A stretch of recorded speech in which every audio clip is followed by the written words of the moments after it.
As a past paper practice हम करने लगे, so I need your input as well in this. Okay, starting with this, both calcium carbonate barium carbonate decompose करते हैं when heated to form metal oxide and hydrogen. Write an equation for the thermal decomposition of calcium carbonate. कोई बच्चा मुझे बताएगा? मुस्तफा, आप बता सकते हैं thermal decomposition of calcium carbonate की इक्वेशन क्या होगी? जब ये डिकम्पोज होगा तो क्या देगा? कैल्शियम ऑक्साइड और साथ में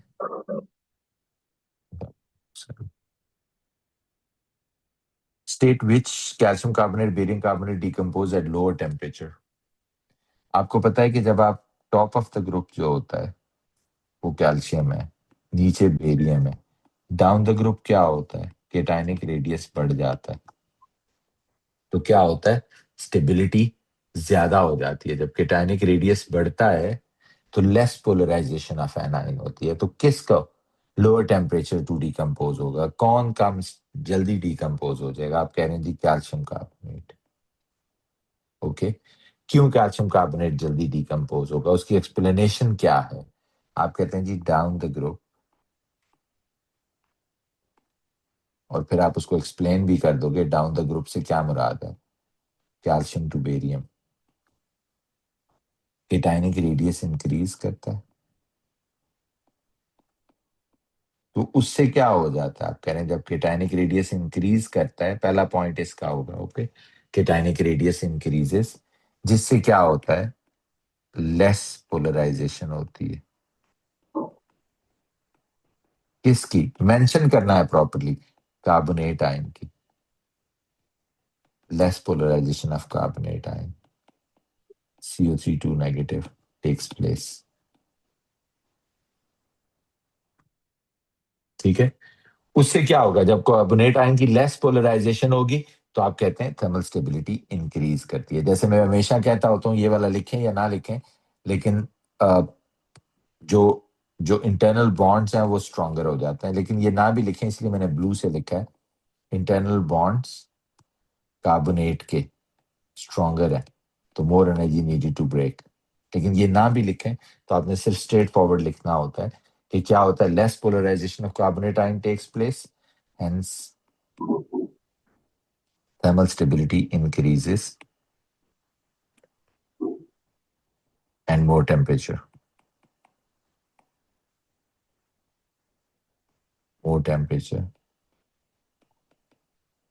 to decompose। तो इसमें देखिए अब मैं हाईलाइट करने लगा हूं, 2 मार्क्स हैं, एक इसका है, एक इसका है। ठीक है, सो ये 2 मार्क्स आपको मिल जाएंगे अगर आपने ये दोनों पॉइंट्स लिखे हैं। तो बाकी सारी आपकी जाहिर एक्सप्लेनेशन थी जो एग्जामिनर को आपने दी, उसमें तो स्ट्रेट फॉरवर्डली 1 मार्क था जो आपके सामने है। ठीक है, जीशान इनको पेपर दे दें, साथ चेक करें जरा इसको। Calcium oxide reacts with water, cross करके देने। Calcium oxide reacts with water to form compound A, barium oxide reacts with water to form compound B.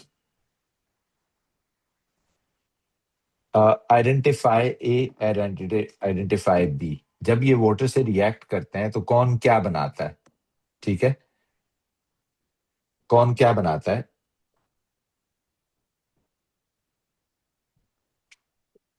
देखिए जरा, फॉर एग्जाम्पल कैल्शियम ऑक्साइड जब रिएक्ट करता है वाटर से, कोई बताएगा मुझे क्या बनेगा? What is formed?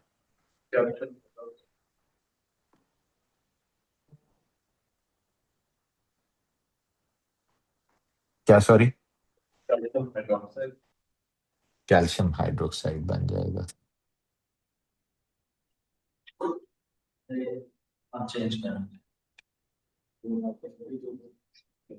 Calcium hydroxide. Okay, और बेरियम जब बनेगा तो फिर वैसे पूछ रहा हूं क्या बन जाएगा? अगर बेरियम ऑक्साइड को पानी में डालेंगे तो what is formed? Barium hydroxide. तो यहां जो आंसर है, पहले मैं 2 मिनट दे रहा हूं, आप ऊपर वाले को जरा टिक क्रॉस करें। ऊपर वाले को टिक क्रॉस करें। ये जो मैंने 2 पॉइंट्स दिए हैं, ये दोनों पॉइंट्स देखें गौर से हैं तो 2 नंबर होंगे, अगर नहीं है तो 1 नंबर होगा, जिस हिसाब से है। बाकी जो एक्स्ट्रा डिटेल है उसको इग्नोर कर देना।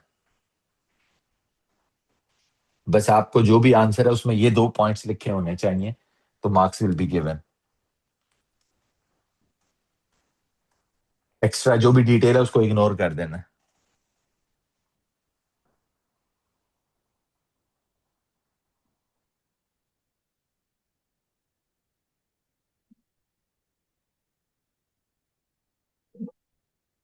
हो गया ए और बी? आमना डन? मुस्तफा?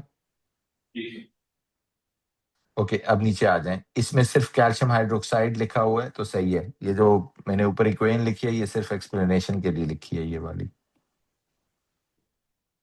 वो लिख दें साथ, दोनों लिख दें, वो दोनों इक्वेशंस लिख दें पेपर पे कि कैल्शियम ऑक्साइड जब पानी में डालते हैं तो कैल्शियम हाइड्रोक्साइड बन जाता है, बेरियम ऑक्साइड पानी में डालते हैं तो बेरियम हाइड्रोक्साइड बन जाता है।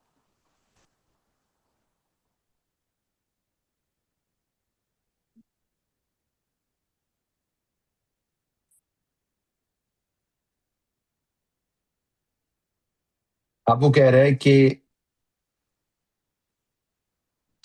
ए जो है वो कैल्शियम हाइड्रोक्साइड है और बी जो है वो कौन है? बेरियम हाइड्रोक्साइड है।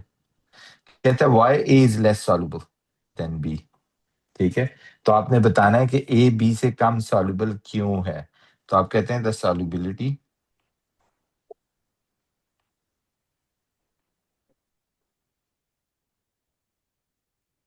Increases down the group.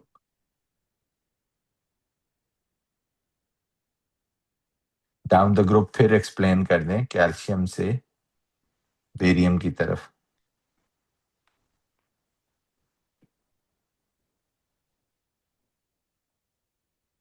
Okay, calcium से बेरियम की तरफ डाउन द ग्रुप है, सॉल्युबिलिटी इंक्रीज करती है। अब दोनों फैक्टर्स भी करें, क्यों इंक्रीज करती है? आप कहते हैं जी केटायनिक रेडियस इंक्रीजेस।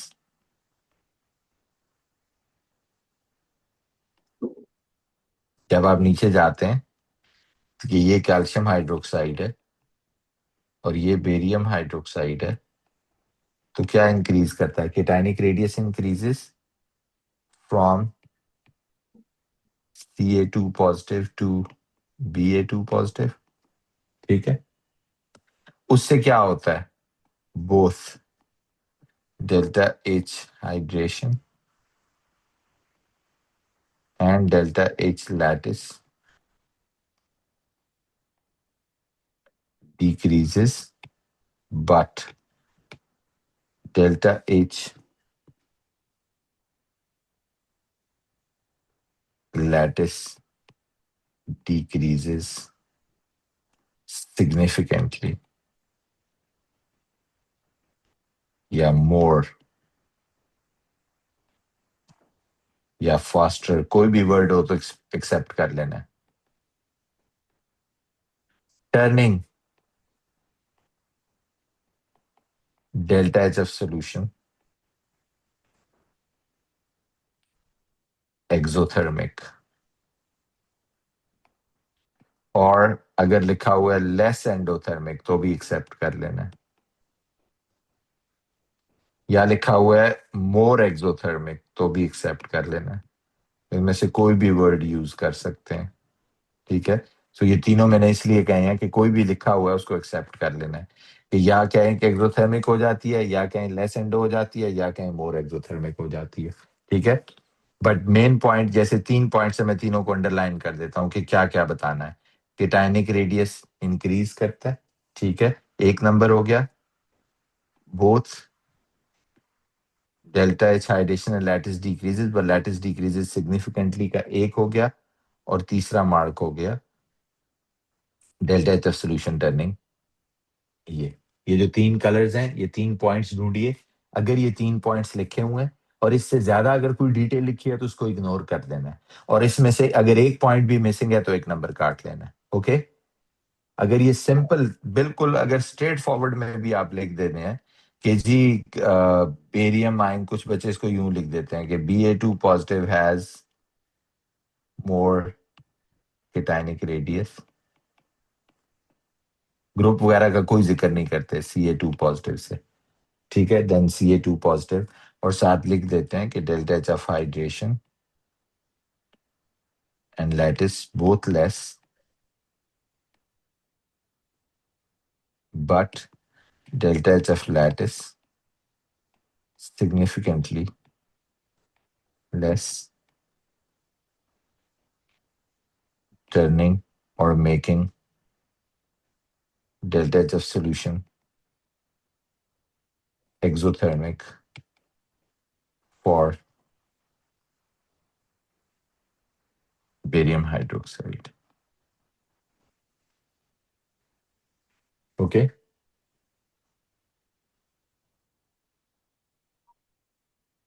ये भी इस तरह भी लिख सकते हैं। सो मेन चीज आप समझ गए, ये पॉइंट्स आना जरूरी है। किसी भी तरीके से आप लिख दें जिस तरह आपको आसान लग रहा है, कि बेरियम और कैल्शियम के रेडियस को कंपेयर करना है, और फिर बताना है कि इसकी delta H of lattice energy क्योंकि सिग्निफिकेंटली कम है किसकी, बेरियम हाइड्रोक्साइड की, किससे, देन कैल्शियम हाइड्रोक्साइड से, इसलिए इसकी बेरियम हाइड्रोक्साइड की delta H of solution exothermic है और वो वाटर सॉल्युबल है। ये 3 पॉइंट्स किसी भी तरीके से लिखे हुए हैं, आपने एक्सेप्ट कर लेने, ठीक है। या इन अदर वर्ड्स आपको ये सिखा रहा हूं कि आप इन 3 पॉइंट्स को लिखना है, जैसे मर्जी लिखें, लेकिन इसके बाहर की डिटेल नहीं लिखनी, ओके। और अगर आप बाहर की डिटेल लिखें तो एग्जामिनर उसको इग्नोर कर देते हैं, ये अपने पॉइंट्स बीच में से निकाल लेते हैं, ओके। नेक्स्ट पॉइंट, हाँ, अगला पार्ट है जी, define enthalpy change of hydration. Hydration की इंथैल्पी आपको याद होगा, हमने कल ही लिखी थी इसकी definition, it is the enthalpy released when 1 mole of gaseous ion surrounded by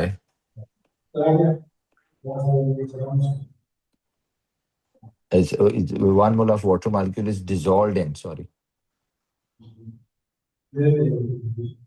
dissolved in excess of water, और एक जेनेरिक सा वर्ड लिख देते हैं, to make infinite dilute solution.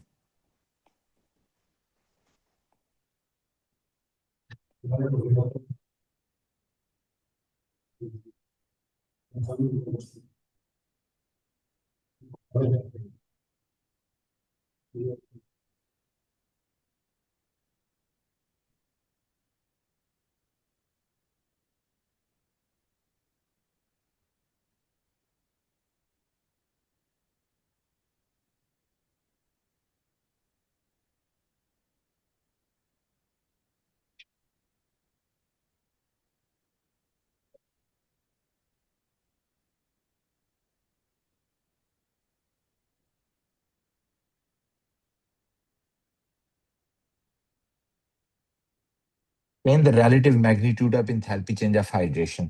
अब ये देख लें, पहले ऊपर वाले में सॉरी एक नंबर है, तो ये पूरा का पूरा आपको तभी मिलेगा, enthalpy release 1 mole of gaseous ion dissolved in excess of water। अगर ये आखिरी वाला पार्ट मिसिंग भी है तो भी मार्क मिल जाएगा,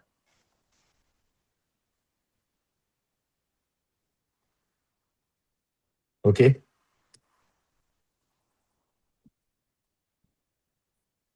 explain enthalpy change of hydration, और ऊपर वाले में से अगर एक भी चीज मिस है तो मार्क काट लेना है, ओके। ऊपर वाले में the enthalpy change release when 1 mole of gaseous ion dissolved in excess of water, यहां तक लिखा होना जरूरी है। इनमें से कुछ भी नहीं लिखा हुआ तो आपने पूरा मार्क काटना है।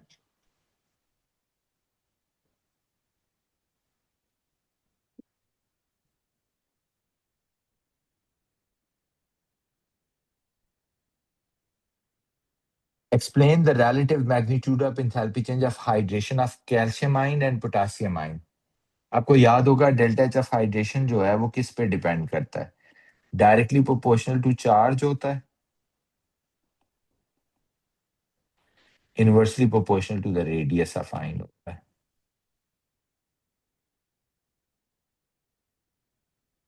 यही याद है ना आपको। अब वो कह रहा है आप पोटासियम और कैल्शियम आयन को कंपेयर करें। पोटासियम और कैल्शियम आयन में एक चीज तो नजर आ रही है कि ये 1 पॉजिटिव है और ये कितना है, 2 पॉजिटिव है।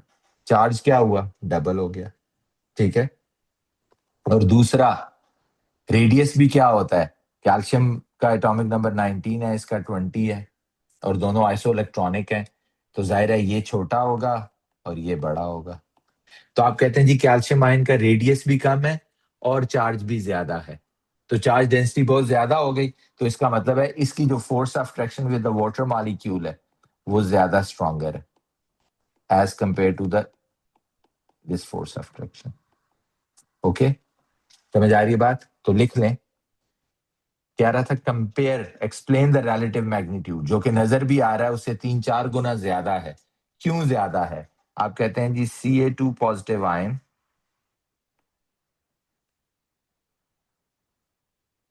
स्मॉलर रेडियस हायर चार्ज, इसको दूसरे अल्फाज में ना भी अगर लिखें तो भी खैर है, लेकिन मैं ब्रैकेट में लिख देता हूं मोर चार्ज डेंसिटी या ग्रेटर चार्ज डेंसिटी। इससे क्या होता है? इसकी जो अट्रैक्शन है with water molecule resulting stronger attractions या stronger forces of attractions with water molecule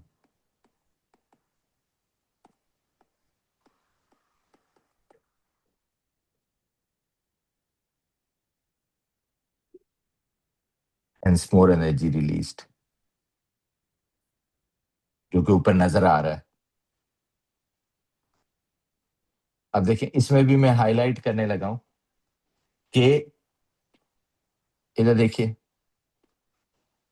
calcium ion as a smaller radius, या वो लिख देता है हायर चार्ज या लिख देता है ग्रेटर चार्ज डेंसिटी, इनमें से कोई भी लिखा हुआ एक्सेप्ट कर लें, एक भी चीज लिखी हुई एक्सेप्ट कर लें, ठीक है? सो एक ही बात है, फिर इसका एक नंबर होगा, दूसरा मार्क होगा stronger attraction with water molecules, right? बाकी मैंने जो लिखा है मोर एनर्जी रिलीज, वो तो ऊपर नजर आ रहा है कि ज्यादा रिलीज होती है, तो कुछ बच्चे उस टेबल को एक्सप्लेन करने लग जाते हैं। आपने टेबल को नहीं एक्सप्लेन करना, टेबल में तो क्लियर है कैल्शियम आयन की ज्यादा है, उसने जब वाटर मॉलिक्यूल आके उनको सराउंड किया, और ये बात याद रखना है हाइड्रेशन कौन सी एनर्जी होती है, ये एनर्जी होती है कि जैसे ये कैल्शियम आयन है, तो जब वाटर मॉलिक्यूल इसके अराउंड आके इसको सराउंड कर लेते हैं, तो जो फोर्स ऑफ अट्रैक्शन डेवलप होती है between the water and calcium ion, वो जो फोर्स होती है उसके रिजल्ट में जो एनर्जी रिलीज होती है आप उसे हाइड्रेशन कहते हैं। ये हाइड्रेशन है कि जब ये वाली फोर्स ऑफ अट्रैक्शन डेवलप होती है ये, और ये हम कह रहे हैं ये किस पे डिपेंड करता है, ये इस चार्ज के ऊपर डिपेंड करता है, जितना ये ज्यादा होगा उतनी ज्यादा फोर्स डेवलप होगी, उतनी ज्यादा एक्टिवेशन एनर्जी होगी। सो फिर मैं कह रहा हूं ये 2 पॉइंट्स आपको हमेशा मेंशन करने होते हैं, वो किसी भी तरीके से लिख दें, बेशक इस तरह बात बना के ना लिखें जैसे मैंने लिखा उस दफा, अगर एग्जाम में नहीं समझ आ रही आप 2 पॉइंट लिख दें। आप ये लिख दें जी कि calcium ion has higher charge, right, stronger forces of attraction with water molecule.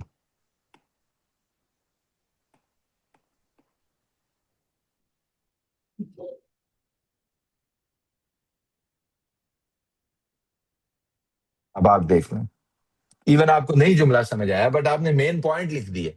बच्चे क्या करते हैं, पूरी एक्सप्लेनेशन लिख देते हैं, पॉइंट नहीं लिखते जो चाहिए। सो आपको पहले समझना है कि मुझे क्या 2 पॉइंट्स देने हैं, वो ये 2 पॉइंट्स थे कि इसका चार्ज ज्यादा है, इसकी attraction force with the water molecule ज्यादा है। बस अगर आपने इतना भी लिख दिया, कोई आपने उसको एक प्रॉपर कॉम्प्रीहेंड करके आंसर नहीं लिखा, you will get the marks.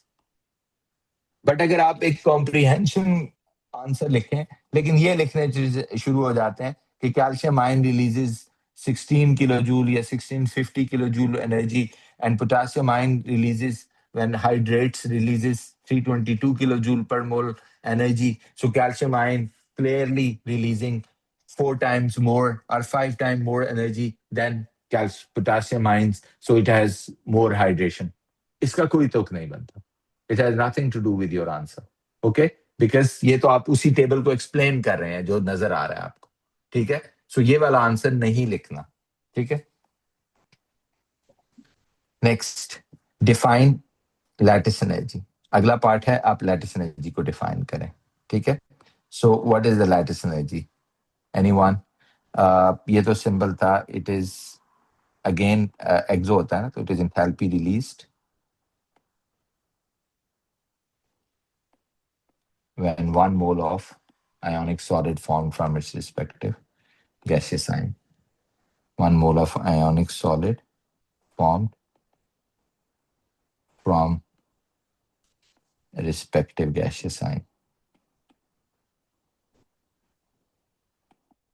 और इसमें जैसे मैंने कहा पूरे का एक नंबर है, इसमें से एक भी चीज मिसिंग है तो आपने नंबर काट लेना है कि enthalpy released when 1 mole of ionic solid formed from its respective gaseous signs, right? तो इसमें से अगर लिखा हुआ है कि enthalpy released when 1 mole of ionic solid formed from its element from its atom, कोई नंबर नहीं होगा, ठीक है, जब तक from its respective gaseous signs नहीं लिखा हुआ, ठीक है। from its atom लिखा है, from its elements लिखा है, कोई मार्क नहीं होगा, राइट? सो आपने स्ट्रेट फॉरवर्ड लिखना है enthalpy release when 1 mole of ionic solid formed from its respective gaseous sign, right? Next, एक ही नंबर है अनफॉर्चुनेटली, सो वो तभी मिलेगा जब आप पूरी डेफिनेशन सही लिखेंगे। The enthalpy change lattice of calcium fluoride is minus 2602. The enthalpy change of solution is this. What is the calculated enthalpy change of solution? ऊपर देखिए दोनों की हाइड्रेशंस भी दी हुई हैं, तो मैं डायरेक्ट इसका दो तरीके हैं, एक तो फार्मूला लिख देता हूँ कि delta H of solution of calcium fluoride किसके इक्वल होगा। आपको याद होगा हाइड्रेशन माइनस लैटिस होता है, तो delta H of hydration of what, calcium ion, जो भी आयन्स हैं उसके अंदर, plus delta H of hydration of what, fluoride ion, लेकिन 2 मोल्स हैं तो टाइम 2 हो जाएगा, ये सारा हो गया, और minus delta H lattice of calcium fluoride. तो ये तो स्ट्रेट फॉरवर्ड हो गया, ठीक है। अगर ये फॉर्मूला से करते हैं तो भी सही है, वरना आपको याद होगा अगर हम चाहें तो पूरा साइकिल भी बना सकते हैं कि ये देखें कैल्शियम फ्लोराइड है, it ionises to give what, calcium ion and then fluoride ions, ठीक है। और ये जो एनर्जी है जो इसको इसमें कन्वर्ट करने में यूज होती है, ये बेसिकली लैटिस एनर्जी का ऑपोजिट है, LATT मल्टीप्लाइड बाय -1, ठीक है। और फिर ये कैल्शियम आयन भी हाइड्रेट होता है,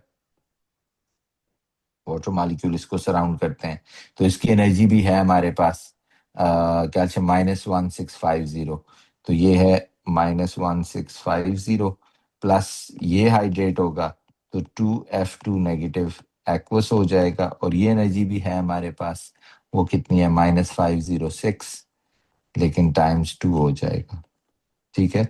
और ये जो लैटिस एनर्जी है वो उसने दी हुई है -2602, 02 ही है ना, हाँ 02 है, तो इसको -1 से मल्टीप्लाई करेंगे, बस इधर से इधर आ जाएंगे, तो ये डेल्टा एच ऑफ सोल्यूशन होती है।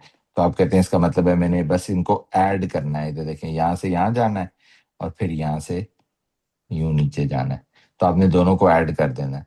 तो आप कहते हैं जी अगर मैं इस साइकिल को देखूं तो ये माइनस की जाए प्लस हो जाएगा, मतलब अगर साइकिल को देखें तो 2602 हो गया पहला, प्लस -1560 हो गया, और प्लस -506 टाइम्स 2 हो गया, ठीक है। और इस सारे को ऐड कर दें, आंसर आ जाएगा। और अगर आप चाहें तो आप वो ऊपर सीधा सीधा फार्मूला वैल्यूज फार्मूला में डाल दें, और वो क्या होगा, हाइड्रेशन ऑफ कैल्शियम आयन कितना है -1650, और प्लस हाइड्रेशन ऑफ दिस कितना है -506 टाइम्स 2, राइट। और फिर minus delta H of lattice energy कितना है, वो -2602। तो आप देखें वही बन गया एक्सप्रेशन कि वो प्लस हो जाएगा, +2602, वो नीचे देखें हमने प्लस ही लिया हुआ है ये, ठीक है। और इसमें ये दोनों नेगेटिव ही रहेंगे, ठीक है। अ, अ, ये आ गया 1012, 112 भी बनता है माइनस, और -1650, ठीक है। और फिर इन दोनों को ऐड करेंगे, कैलकुलेटर है किसी के पास, चेक करें। Sorry, minus, say it again. So it should be 26। अब कितना रह गया देखें जरा, -60 आता है फाइनल। कितना आया? -60। -60। अब इसमें 2 मार्क्स हैं बच्चों, किसी भी तरीके से किया हुआ है। अगर फाइनल आंसर 60 है तो उसका 1 नंबर होगा, ठीक है। और ऊपर जो है ये जो वैल्यूज निकाली हैं इनका भी एक, यानी वर्किंग का 1 नंबर होगा, ओके। और फाइनल आंसर का 1 नंबर होगा, ठीक है। अगर ये फार्मूलाज के थ्रू निकाला है तो भी सही है, ये इसके थ्रू निकाला है तो भी सही है, ठीक है। इवन अगर वर्किंग नहीं भी की हुई और आंसर निकाल दिया है तो 1 नंबर होगा, ठीक है। वरना वर्किंग करके निकाला है तो 2 नंबर होंगे। वर्किंग का कोई भी तरीका हो सकता है, जो भी आप चाहें इस्तेमाल कर सकते हैं, ठीक है। नेक्स्ट कहता है जी, formation of calcium fluoride is Ca plus F2 gives us CaF2, delta H भी दी हुई है, डेल्टा G भी दी हुई है। Calculate the entropy change for this. कोई ऐसी इक्वेशन जिसमें डेल्टा G, डेल्टा H और एंट्रोपी चेंज मिलते हैं, वो आपको पता है, उसे गिव्स फ्री एनर्जी इक्वेशन कहते हैं। Delta H is equal to minus delta G is equal to, sorry, delta H minus T delta S, ठीक है। So this is delta G is equal to delta H minus T delta S है, okay. So इसमें अगर आप इसको देखें तो value क्या आएगी, देखें। डेल्टा एच इज -1214 माइनस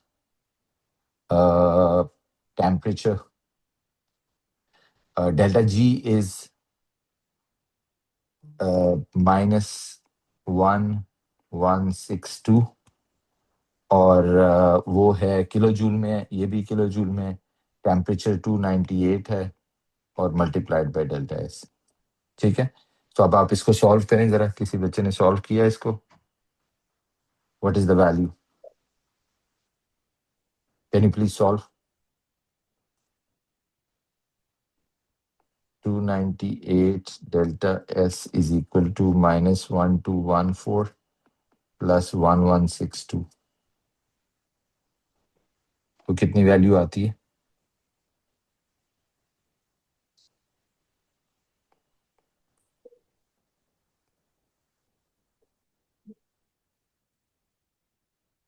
जी? -0.1744। ये आ गया जी, -0.17। कन्वर्ट नहीं करेंगे जॉउल से? जी, मैं वही बताने लगा था। अब ये जो आंसर है, ये जो हमने निकाला है, इसमें सारी यूनिट्स जो यूज की हैं वो किलो जूल पर मोल यूज की हैं हमने, ठीक है। अब ये जो -0.1744 है, ये आपने बताया है जो अभी कन्वर्ट नहीं हुआ, ठीक है। अब इसको कन्वर्ट करना है इनटू जूल्स में। तो आप कह रहे हैं जी कि अच्छा, किलो जूल्स को जूल्स में कन्वर्ट करना है, बड़ी से छोटी वैल्यू में आना है, तो मल्टीप्लाइड बाय 1000 हो जाएगा, ठीक है। तो फिर क्या बनता है? What is the final answer? यही बनता है 174। 174। 174 -174 किलो जूल पर मोल, राइट। इसमें भी 2 मार्क्स इसी तरह है, फाइनल आंसर का 1 है और वर्किंग का 1 है, ठीक है।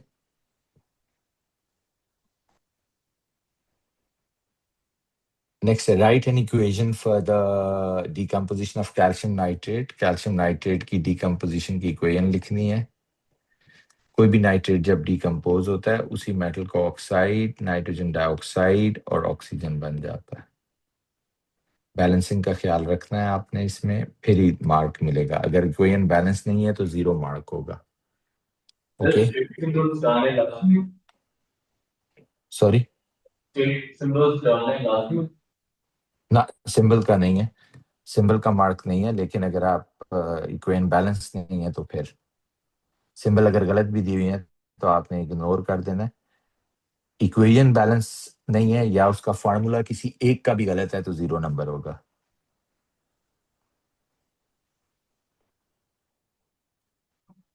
Okay, the trend in thermal decomposition और टेम्परेचर ऑफ ग्रुप 2 नाइट्रेट्स। तो आपको पता है क्या होता है डाउन द ग्रुप, क्या होगा? क्योंकि थर्मल स्टेबिलिटी मैंने टीएस लिखा, आपने पूरा लिखना है, इंक्रीजेस, तो इसको टेम्परेचर की टर्म में भी बता देते हैं, यानी मोर टेम्परेचर needed to decompose.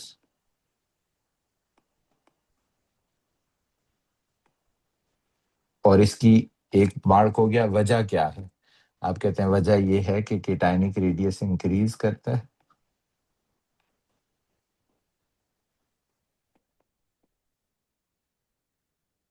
और जिससे क्या होता है, लेस पोलराइजेशन, और केटाइन का वर्ड जरूर यूज करना है, less polarisation of nitrate ion takes place. बस ये 2 पॉइंट्स हैं तो मार्क मिलेगा। ओके, ये 2 पॉइंट्स हैं तो मार्क मिलेगा। ओके, सो कि down the group thermal stability increases, इसका एक हो गया, मोर टेम्परेचर मोर हीट, इसका एक हो गया, यानी मतलब इस सारे का एक हो गया। दूसरा मार्क केटाइनिक रेडियस का हो गया, और तीसरा पोलराइजेशन ऑफ नाइट्रेटाइन हो गया। उसके बाद अगर आप लिख दें कि नल बॉन्ड स्ट्रॉन्गर हैं, मोर एनर्जी नीडेड, एटसेट्रा एटसेट्रा, तो आपकी मर्जी है, लेकिन उसका कोई मार्क नहीं है। ओके,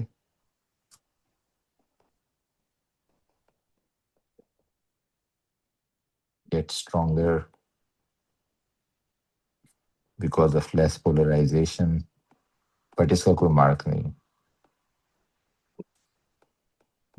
आप सिर्फ अपना पॉइंट इनहेंस कर रहे हैं, ठीक है। So this is how 3 marks already been done, right. फिर मैं कहूंगा कुछ भी लिखें, आपके ये 3 पॉइंट्स कवर होने चाहिए। बेशक आप सीधी सीधी लाइन में लिख दें, उनको कोई कोहेरेंस भी ना हो, ठीक है। नेक्स्ट, या डिफाइन एंट्रोपी। एंट्रोपी क्या है? 2 डेफिनेशन बताई थी, कोई भी एक लिख सकते हैं। It is a measure of disorderness of a system, और दूसरी क्या बताई थी आपने, याद है? Number of दूसरी वाली बताएं। particles and their energies. It is number of, Possible arrangements yes, number of possible arrangements, of particles and their energy in a given system. particles and energy.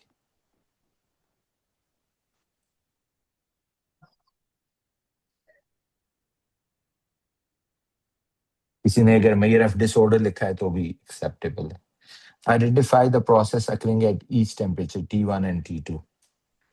ये जब आपको पता है बड़ा चेंज इन एंट्रोपी हो रहा है तो क्या हो रहा होता है, मेल्टिंग और बॉइलिंग हो रहे होते हैं, ठीक है। स्टेट चेंज हो रहा होता है, मेल्टिंग और बॉइलिंग हो रहा होता है, ठीक है। So melting and boiling. Explain why the entropy change delta S of T2 is bigger than entropy change at T1। तो जब कोई लिक्विड टर्निंग इनटू गैस होता है, लिक्विड टर्निंग इनटू गैस से क्या होगा, तो आप कहते हैं greater change in particles, movements and forces of traction, दोनों, ठीक है। मूवमेंट में भी चेंज ज्यादा आता है, और जो फोर्सेस ऑफ ट्रैक्शन हैं वो बिल्कुल वीक हो जाती हैं, जीरो हो जाती हैं, उनमें भी ज्यादा आता है, ठीक है। सो ये एक्सप्लेन करना है कि greater change in the particles, movement and energy,